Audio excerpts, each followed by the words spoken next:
Bonjour. Aujourd'hui, on va décortiquer ensemble une machine qui peut paraître un peu complexe, mais qui est en réalité fascinante. L'État français, et plus particulièrement les institutions de notre 5e République. Oublions un peu les clichés, on va essayer de voir comment tout ça fonctionne pour de vrai. La question de départ, elle a l'air toute simple. Qui dirige vraiment la France? Mais la réponse, en fait, elle est bien plus nuancée qu'on ne le pense. Ce n'est pas l'histoire d'une seule personne, mais plutôt d'un système. Un système d'équilibre et de contre-pouvoir assez particulier. Allez, on plonge dans le vif du sujet, au cœur du réacteur, le pouvoir exécutif. Sa structure est vraiment unique en son genre. C'est une conception qui est née d'un besoin de stabilité après une période assez chaotique, celle de la 4e République. On parle souvent d'un exécutif bicéphale, c'est-à-dire qu'il y a deux têtes. D'un côté, il y a le président, qui est élu directement par tous les citoyens. C'est vraiment la clé de voûte du système. Et de l'autre, on a le Premier ministre, qui lui est nommé par le président pour piloter l'action du gouvernement au quotidien. La répartition des rôles est très claire, l'un fixe le grand cap, l'autre tient la barre au jour le jour. Et cette place centrale du président, ce n'est pas du tout un hasard. Quand la Constitution de 1958 a été rédigée, c'était une volonté délibérée de créer un exécutif fort, stable, justement pour mettre fin aux crises gouvernementales à répétition qu'on avait connues par le passé. Mais attention, un pouvoir exécutif fort, ça ne veut pas dire un pouvoir absolu. Loin de là. Voyons maintenant comment le système est pensé pour s'équilibrer, pour se contrôler lui-même. On retrouve bien sûr la séparation des pouvoirs assez classique, mais avec des spécificités bien françaises. Face à l'exécutif, qu'on vient de décrire, on a le pouvoir législatif. C'est l'Assemblée nationale et le Sénat, dont le rôle est de voter les lois. Et enfin, le pouvoir judiciaire, lui, s'assure que ces lois sont bien appliquées et surtout qu'elles respectent la Constitution. C'est cette tension, ce dialogue permanent qui est au cœur de notre système. Par exemple, le président a une arme puissante. Il peut dissoudre l'Assemblée nationale. Mais en face, l'Assemblée a aussi son arme. Elle peut renverser le gouvernement via une motion de censure. C'est un jeu d'équilibre, un bras de fer constant qui rythme la vie politique française.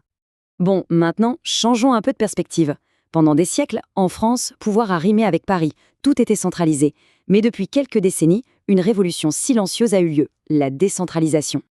Ce qu'il faut vraiment retenir ici, c'est que la décentralisation, ça ne s'est pas fait en un jour. Non, c'est un long processus. Depuis la Grande Loi de 1982, l'État a petit à petit transféré de plus en plus de pouvoirs et de responsabilités vers les collectivités locales. Pour que soit bien clair, la décentralisation, c'est quoi? Eh bien, c'est le principe selon lequel l'État central, à Paris, ne décide plus de tout, partout. Il confie la gestion de plein de choses du quotidien, les transports locaux, les collèges, l'urbanisme, à des élus locaux qui sont sur le terrain. Alors, concrètement, sur le terrain, comment ça se manifeste, cette décentralisation? Pour le comprendre, on va s'intéresser au duo emblématique de la vie locale en France.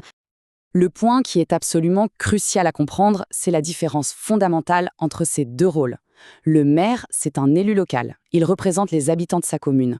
Le préfet, lui, il n'est pas élu, il est nommé par le gouvernement. C'est le représentant de l'État central. L'un gère les affaires de proximité, l'autre s'assure que la politique du pays est bien appliquée partout et que la loi est respectée. Ok, tout ça, ça peut sembler encore un peu théorique. Alors pour que ça devienne vraiment limpide, on va prendre un exemple très concret. Oui, je sais, l'exemple peut paraître un peu surprenant, mais on va voir que la réglementation funéraire, eh bien, c'est un cas d'école absolument parfait pour illustrer cette répartition des pouvoirs entre le niveau local et le niveau national. Dans 99% des cas, c'est le maire qui gère. C'est logique. En tant qu'officier d'état civil et patron de la commune, c'est lui qui délivre toutes les autorisations administratives du quotidien. C'est sa compétence, la proximité. Et c'est là que le préfet intervient. Uniquement dans les cas qui sortent de l'ordinaire, qui dépassent le simple cadre de la commune. Par exemple, pour construire un nouveau crématorium, pour transporter un corps à l'étranger ou pour des raisons de santé publique. Là, on voit parfaitement la distinction. Au maire, le quotidien, au préfet, l'exceptionnel et tout ce qui dépasse le local. Finalement, ce qu'il faut retenir de tout ça, c'est cette idée de tension permanente. Le système français n'est ni complètement centralisé comme avant, ni totalement décentralisé. C'est plutôt une négociation constante, un équilibre qui bouge tout le temps entre un État central qui veut garder une forme de contrôle et des territoires qui, eux, demandent de plus en plus d'autonomie. Et tout ça, eh bien, ça nous amène à une dernière question. Ce modèle, qui a été pensé au milieu du siècle dernier, avec ses équilibres, sa complexité, est-il encore vraiment l'outil le plus efficace pour faire face aux immenses défis du XXIe siècle? La question, elle, reste ouverte. Merci d'avoir suivi cette explication.